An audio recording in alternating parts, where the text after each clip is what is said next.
Well, howdy y'all, this is Randy, aka Banjo Randy, and I'm a totally blind woodworker, meaning totally blind. I have no physical eyesight anymore. And I'm about to try out my new outfeed table. This is a folding outfeed table. I just done a video on this earlier, and I kind of explained how I went through the process of making them. So, first thing is, I always do my best to keep the blade guard on, as well as his anti-kickback paws. And what I like to do is, years ago I was taught this, what they call Robertson's rule of thumbs. Of course, I made sure that the table saw isn't a club, being that I've got my hands right here by the blade.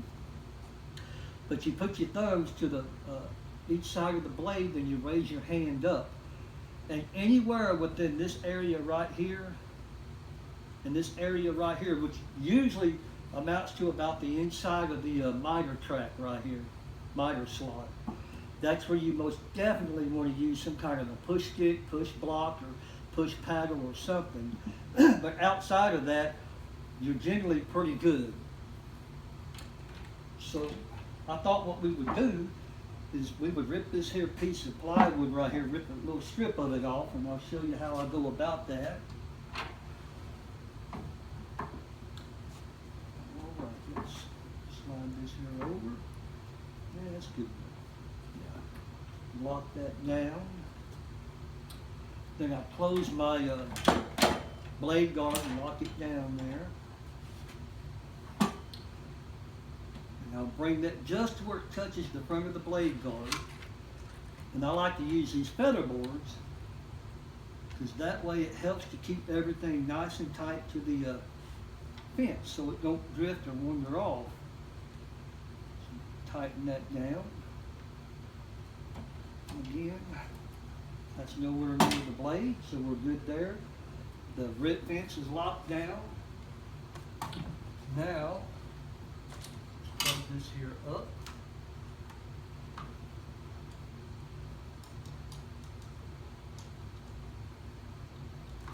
Okay.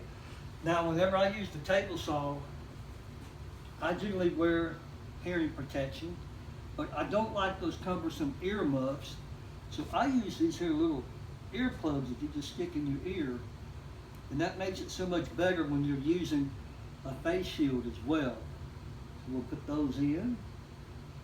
Right there. And y'all, I don't have any kind of dust collection, unfortunately, so I like to wear a mask whenever I'm doing this as well. I don't know if y'all will be able to hear me or not with this, but oh well. I'm doing the best I can, y'all. Put that on. Now here's our face shield. Okay, all that's locked out. All right, here we go.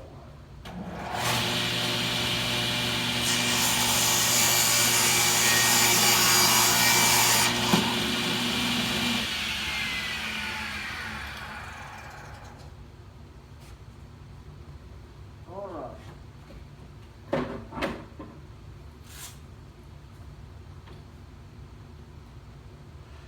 I know that there's several people in some of these woodworking groups that were skeptical about me really being blind at all because I have these glasses on. They're just an old pair of prescription glasses that I kept, and I use them as safety glasses. Outside of that, they don't do me a bit of good because, like I say, I'm totally blind.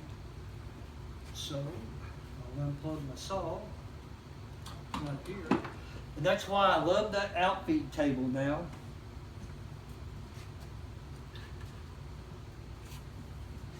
Because I ain't got to worry about that roller stand, because that roller stand, it only basically supports right there on the roller.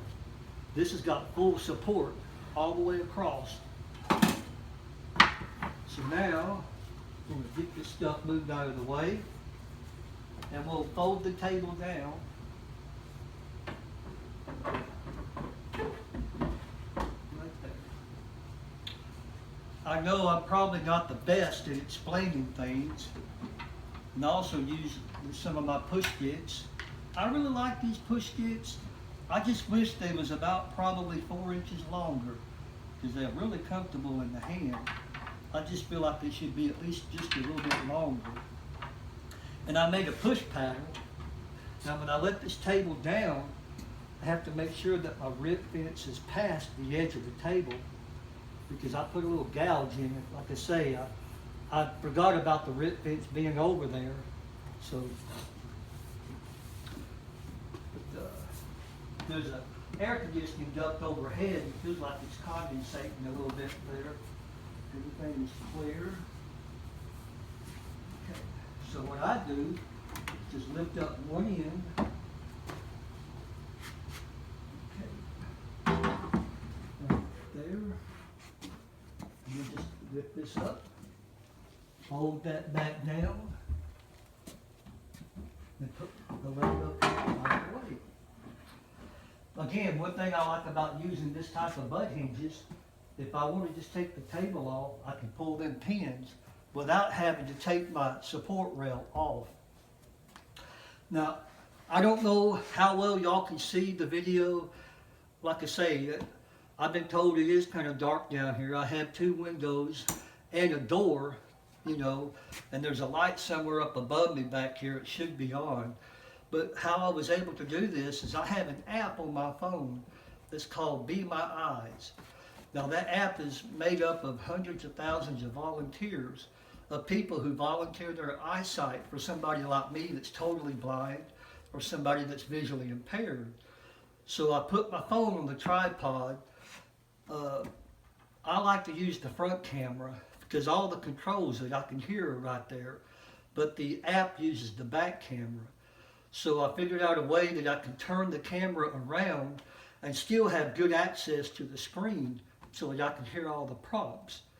But like I say, I know I'm probably not the best at explaining things, but I hope this kind of gives the sighted world a glimpse of how people that have disabilities, like myself, I'm blind, totally blind, but I do not consider myself disabled, because as you can see, I can do things. I just have to do things different and come up with different ways to still be safe. But for all of those of us who like and enjoy doing woodworking, let's always remember the proper safety in your workshop, you know, eye safety, hearing protection, you know, when necessary, and just be aware of your surroundings. And again, I hope that this video was a blessing to some folks, that y'all can see how a blind person is able to use a table saw and use it safely. Like I say, I have to do everything without eyesight. One advantage that I have is I've done woodworking and stuff before I went totally blind. So it ain't like I'm starting off as a tenderfoot. I have a lot of good knowledge of different, you know, joinery, and I know how to use the equipment safely. Like I say, I just had to think of a different way of doing it without eyesight. With that, I hope y'all enjoyed the video, and I hope everybody has a wonderful day. And y'all folks keep smiling and have a good one. And if you'll stick by just a few more seconds, y'all can hear voiceover on my phone here. And that is how I know where the record button, where the stop button, and all that is. Stop recording video. Stop recording video. Take picture. Viewfinder. Focus unlocked. I don't know if y'all can hear those prompts. 8 minutes. 54. 8 minutes. 54. Viewfinder. Take picture. Button. Stop recording video. Button. But y'all folks have a good one.